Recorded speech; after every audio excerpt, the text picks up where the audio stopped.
O número de famílias endividadas no Brasil, em 2022, atingiu a marca de 78,9% do total de lares no país, segundo pesquisa da Confederação Nacional do Comércio de Bens, Serviços e Turismo. Esse é o nível mais alto desde o início da sequência histórica da pesquisa, que foi iniciada em 2011. Ainda de acordo com a entidade, o número de pessoas que estavam com contas de consumo ou dívidas atrasadas chegou a pouco mais de 30% em novembro do ano passado. No início do ano, muita gente promete cumprir metas em relação à saúde, ao bem-estar e também ao bolso. E para dar algumas dicas para ajudar quem pretende se planejar financeiramente em 2023, eu converso agora com Christian Soares, que é doutor em Economia Aplicada. Obrigada, professor, por aceitar o convite da TV UFOP. Eu que agradeço. Professor, como eu disse, o país terminou o ano de 2022 com a maior proporção de famílias endividadas em mais de uma década.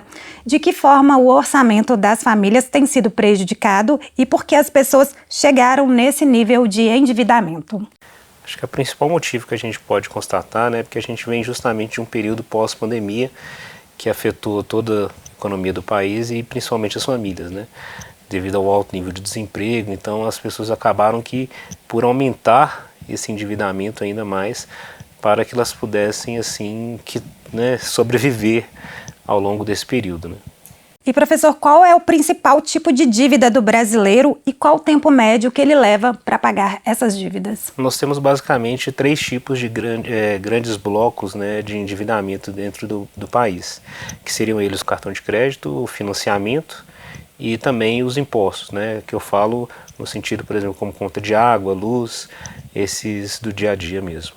E o tempo médio é de cerca de 60 dias para quitação dessas dívidas, Como água, luz, é o tempo médio que as pessoas têm levado para quitar essas dívidas delas. Professor, qual é o principal tipo de dívida do brasileiro e quanto tempo, em média, ele leva para pagar essas dívidas? Nós temos basicamente 3 tipos de endividamento que ocorrem mais no Brasil, A dívida com cartão de crédito, financiamentos e impostos como conta de água, luz, telefone, E o tempo médio, geralmente, para a quitação dessas dívidas gira em torno de 60 dias.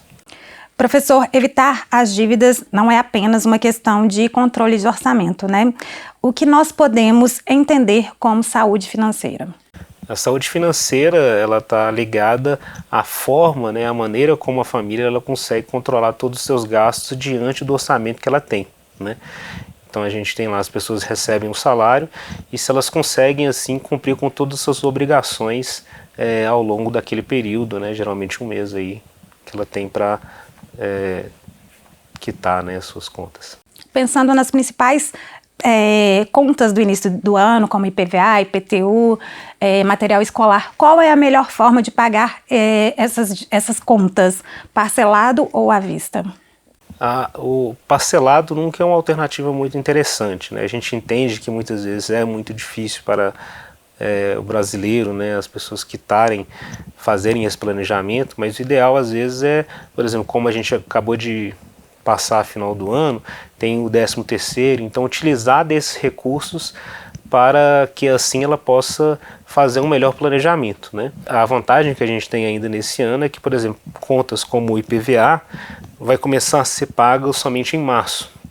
Então acredito que aí dá para realizar um melhor planejamento, seja com a compra de material escolar, seja com pagamento de IPTU, no caso de material escolar. Então tentar sempre pesquisar bastante, os melhores preços para que ela possa assim ter o menor custo possível.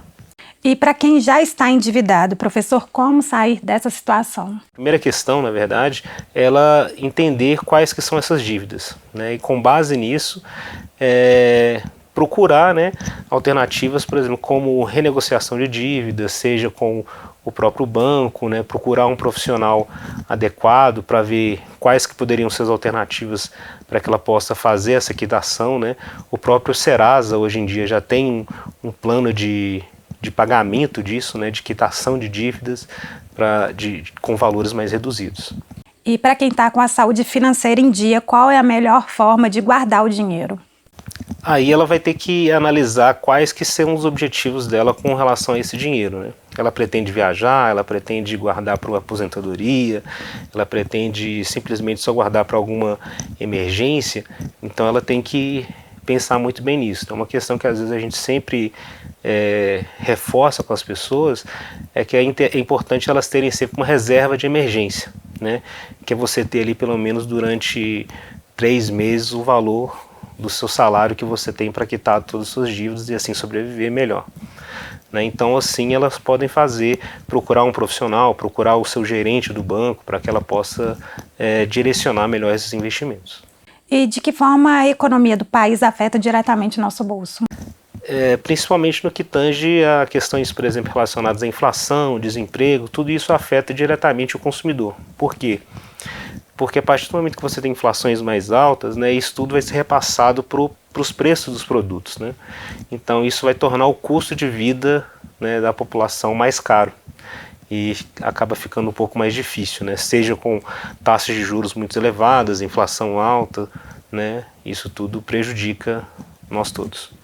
E para finalizar, professor, qual é a previsão para a economia desse ano, né? A recuperação vai ser lenta? O que podemos esperar para 2023?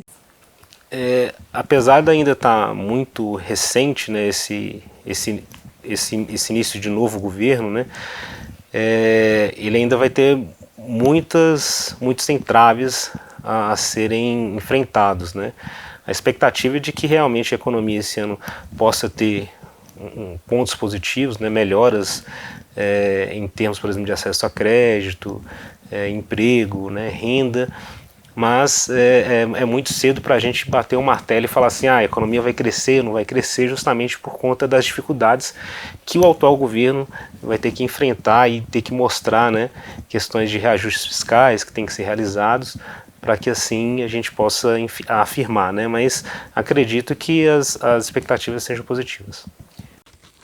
Professor, mais uma vez, muito obrigada por ter aceitado o convite da TV UFOP. Eu que agradeço. E para você que quer conferir mais dicas sobre economia, a Rádio UFOP FM produziu a série 1 Minuto para o Seu Bolso, que fala sobre educação financeira. Para conferir, é só acessar o site radio.ufop.br. Continue acompanhando a cobertura da TV UFOP no nosso canal na TV ou pela internet. É sempre bom ter a sua companhia.